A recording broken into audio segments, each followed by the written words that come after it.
Arsenal really, really hurt them last night. Painful. Absolutely destroyed the script. Absolutely fuming is what the mainstream media, absolutely seething are a lot of content creators, because unlike the balance creators where it doesn't really matter if they win or lose because you're going to have honest conversations, open conversations, these individuals need their agendas. We're talking about that on the show today. We're looking at Enzo Maresca, who, according to some reports, could be very close to losing his job. And I want to get your views. I want to get your opinions as to whether or not that is the right thing for Chelsea. Hit the like button, please. Get yourself subscribing. If you haven't done it yet, hit the hype button for us as well. If you've got any hypes left, please get that done. And I want to say a happy new year to everybody out there. I know it's already new year for a lot of you by the time you're watching this. So happy new year to each of you. But let's start here with talkSPORT. Now, I want to set you the scene. Arsenal just had one of their biggest wins of the season. They beat a title rival in Aston Villa. There was the backdrop and the pressure of the Unai Emery versus Mikel Arteta talk. Villa beat them a few weeks ago. There were the media lies that they haven't done well in any big games this season, although they now have, I think it's between 17 and 20 points in the big games they've played so far. They were going to crumble, and there's no way they were going to win the league. All of these things were being said. All of these criticisms, all these areas being attacked. The biggest win of the night, listen to one of these talking points here. What did you think of Gyökeres last night? What do you think? I think he got himself about. He tried. I think this is damning with fake praise. Personally, isn't it, you know? I think for him personally, it's difficult because you get taken off, but the guy you get taken off for scores like his first one or two touches, and I'm hearing a lot of the players don't trust him, etc. I think it's a confidence issue at the moment, man. The reason why Joel there was maybe a little bit caught off guard with the question. And I'm just going to go here and I follow Joe. Me and Joel know each other. I wouldn't say we're busy mates or anything, but we know each other. I saw his post on this. And what he posted was, lol, it goes, Arsenal slap Aston Villa 4-1 and Gyökeres is a topic. Caught off guard to say the least. And you can see that he was caught off guard because they're not talking about the brilliance of Odegaard. They are not breaking down how Arteta made great tactical changes in the second half to fill the hole in the middle. No talk of David Raya's brilliant save towards the end, even though the game was done. Nothing on Gabriel Magalhaes's return.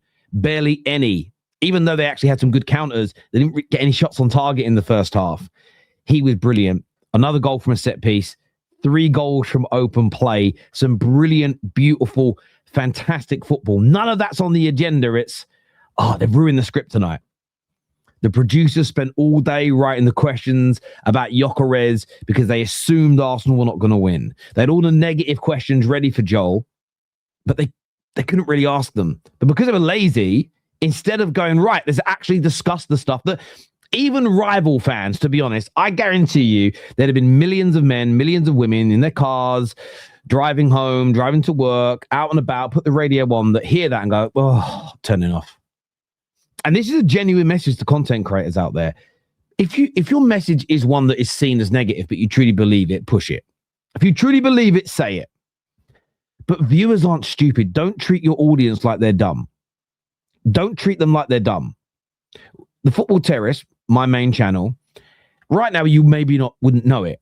We have a very big Liverpool and a very big Chelsea following.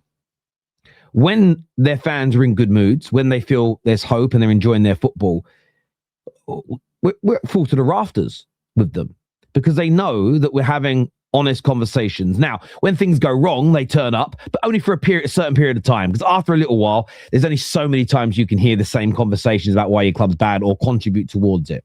The same with Arsenal. The reason that we're growing, we're a small YouTube channel, independent YouTube channel. The reason we're growing is most of our audience believe they're getting honesty. They may not agree with everything, but they're getting honesty. Of course, we'll have a 10% of our trolls that don't think we are. They think we push agendas, and that's entirely up to them. But let's be honest, when it comes to Sky Sports, when it comes to talkSPORT, when it comes to all these big conglomerates, most people think 80% of what they push is rehearsed and mass-produced content. Oh, we saw this funny tweet from this troll. We're going to do a whole topic on it. It's not great. Joel's being caught off guard here instead of talking about all the brilliant things that Arsenal did. And it all stems from they're angry with Arsenal, they're fuming with Arsenal, and they just want to try and stick it to them. And that's all they've got left right now. Right now, that's it. They're praying and hoping Man City win the league so they can, not because they want to go, well done City, well done Pep. They want to be able to attack Arsenal. Going in on Gyökeres at this point is crazy. Now, the mainstream media, for me, shouldn't be doing this. This is where they steal fan channel ideas and then do a terrible job.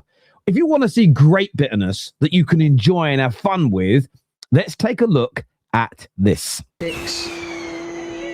It's there. They've done it. They've done it. It's Gabriel. I told you. They're going to claim a foul here, Villa. They're all rushing out to the ref and they're claiming a foul. They're all going to claim a foul. But I tell you something. This is just prime Arsenal yet again. Surround the keeper. Put it on top of him. It's scrappy. It's dull. Hit the ball. Arsenal are in. It should be 2. It is 2. By the way, we had to obviously pixelate out the football, but brilliant. Oh, it's Zubamendi, and there you go. That's it. No, do you know what? And this is classic Arsenal. They'll say this now. Oh, open play goal, open play FC. No. You don't even get that goal if the first goal is correctly ruled out. Correctly ruled out for what? Listen, I'm really harsh on referees. The idea that was a foul on Emi Martinez is crazy. It shouldn't even have been given.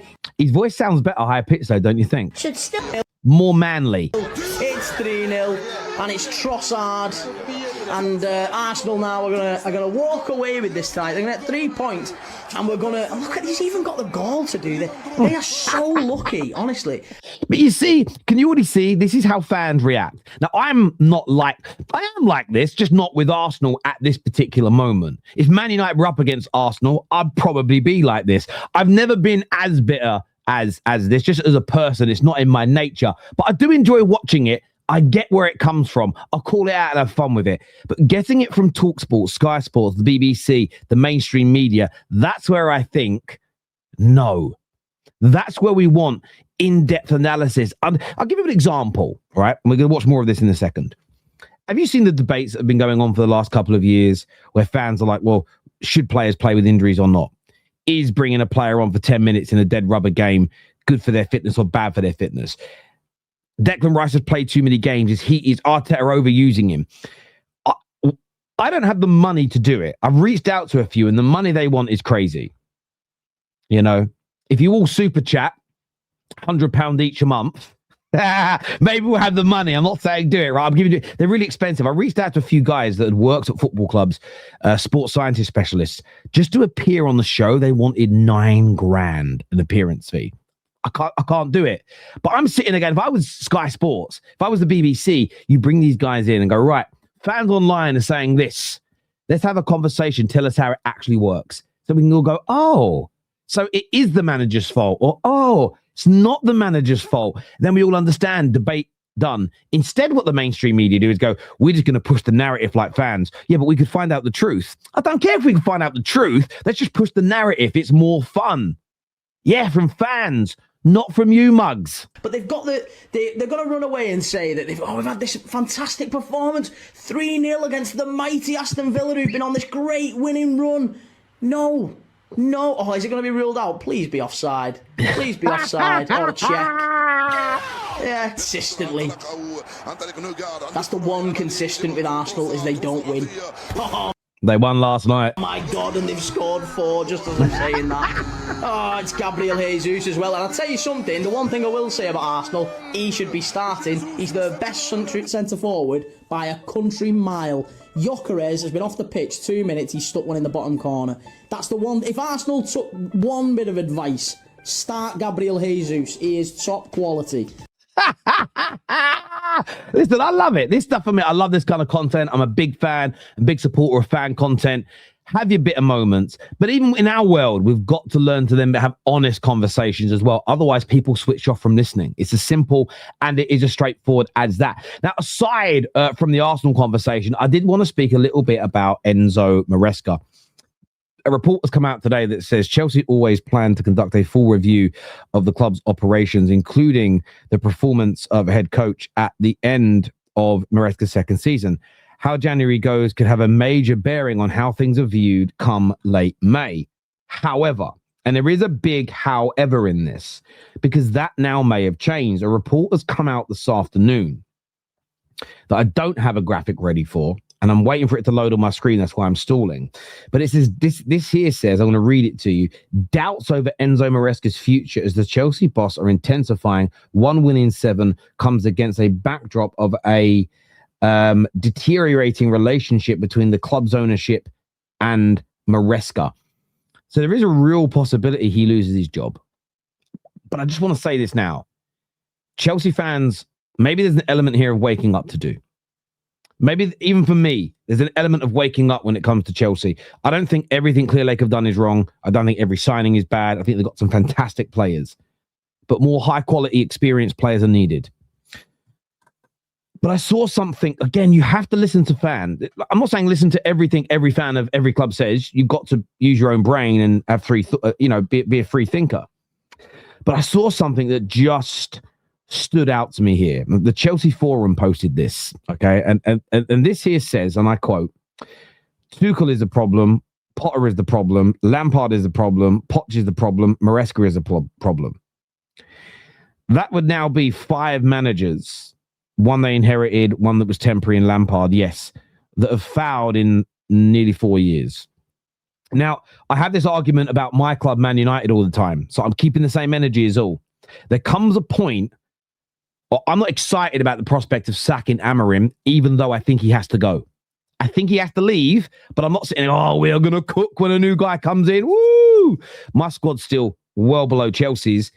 And I don't trust that my ownership are going to bring the right manager in. So therefore, although I think a sacking should happen, I'm not, getting out the oil, getting out the sock and going, woo, party time. I'm not doing it. Chelsea fans, I think you've got to be somewhere in that boat, minus the sock and oil. Because the talk is it's Liam Rosenior. Now, Liam Rosenior could be a genius that we don't know about. Liam Rosenior could be the best young manager in the world. In 10 years' time, he's the new Pep. He's the new Fergie. Absolutely. There is a possibility that happens. There's also a chance, though, that he's another Potter, that he's another Maresca, that he's another AVB. I'm using young, exciting managers. Another Ten Hag, though he's not that young. Another Amorim. That could also be the case. I'm not saying don't put pressure on Maresca because he has made mistakes. I agree. He is not blameless. But you have to, for me, solutions always matter more than the problem. And what I mean by that is the problem might be Maresca. A big problem might be Maresca, and sacking him might be a course of action needed. But the problem and the action are a small part of the equation. The big bit is the solution. I used to say to my staff at work all the time, don't come to me with problems. I'm empowering you to come to me with solutions. So for instance, Terry, the handle that goes into the staff room has been broke for 3 weeks. Yeah, I know. Well, it needs to be fixed. Have you logged a call? Every staff member that I worked with could go onto the system. It was called logging a call. You used to phone up, but it was now on the computer. It was still called log a call, where you would just report it and maintenance would come out and fix it. And I used to say to them, you don't need to come to me with every little problem. You can provide a solution. That computer isn't working, log a call. The door handle's broken, log a call. The carpet needs cleaning upstairs because the customer spilled coffee everywhere, log a call. You don't need to come to the assistant manager, the area manager for those things. I had the same logic when it comes to speaking to fans. Now, we as fans can't physically do anything at our clubs because we don't have the power to. But at least when it comes to having conversations, if you believe our conversations and what we push for, and Standards FC believe this, and this is more at them, if you believe that if you've got high standards, your club will be better, cool. Well, then also what you push for solution-wise is also powerful, right? So don't just push, sack the manager. You've got to have an idea of who you want and go, this is who we need to make us better. Or if you think they're going to listen to you, or before you say sack a manager, at least have an idea of who your club might go for, because you could jump out of a really hot and horrible frying pan and land straight in the fireplace. You're still getting burnt to a crisp. So you need to be very, very careful, I think, in these scenarios, Chelsea, because you're in this kind of purgatory position.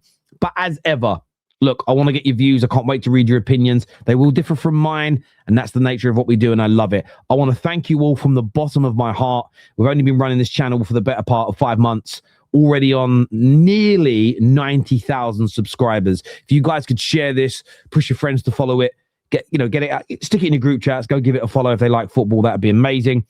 But Happy New Year. Wishing you all a very happy New Year's Eve. Happy New Year.